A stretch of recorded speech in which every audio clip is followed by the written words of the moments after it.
mean, Sarina, you nearly got it done this year, didn't you? You took us to the brink of success at the World Cup.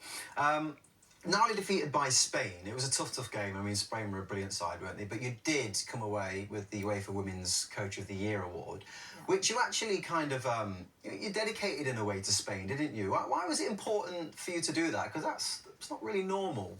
No. Well, of course, we've all seen that the World Cup was an incredible tournament. And we made the final, as everyone knows.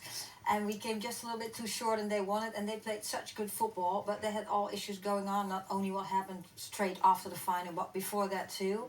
And I really felt the responsibility to share that they couldn't celebrate their victory. And everyone was talking about what happened. Well, we should be talking about them being champions and playing such good football. So I found really the responsibility to say something about that. Well done. Now, you've been reflecting on your incredible career, Lorraine, very excited to be sitting next to you, Sarina. I have asked already if she wants to come and give Dundee United. We would love that. Right on the spot. But you go back to your childhood in the Netherlands in the book, and you talk about playing football as a little girl. What was it like for you then in those early days? Yeah, well, I loved football. From the moment I could walk, I love sports, but specifically football. And of course, at that time, girls could not play football. They were not allowed to play football, so I had to cut my hair short. And then I was allowed to play football. My parents never made problem. They said, if you want to play football, you're just going to play football if you like that. And so I went to go and play football with my twin brother. And I was at that stage just one of the guys. And I really enjoyed playing, and well, since then and now, the world has changed, so that's really nice. Yeah, oh, well, you did carry on. I mean, despite the haircutting, which you wouldn't have to do now, but you carried on, and you've inspired so many young girls. We've got some messages for you. The first one's from Ria, who plays for Healing Hotspurs. Here we go. What advice would you give to young girls like me who want to start playing football? So what advice to young girls like Ria who want to start playing?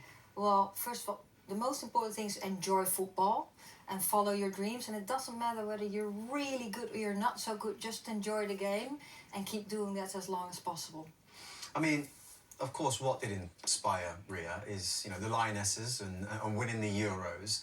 But for yourself, Sarina, it was mixed, that whole kind of summer of the European competition, wasn't it? Because there was some sad involved in it as well with the loss of your sister Diana. It's unimaginable. How did you manage to deal with something so heavy and then be able to focus on leading the team out in such a huge moment?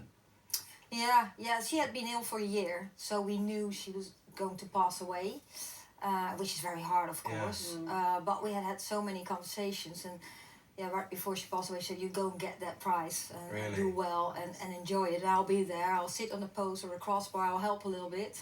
So that really helped too. And of course, I just wanted to be there, even though it was a sad period privately.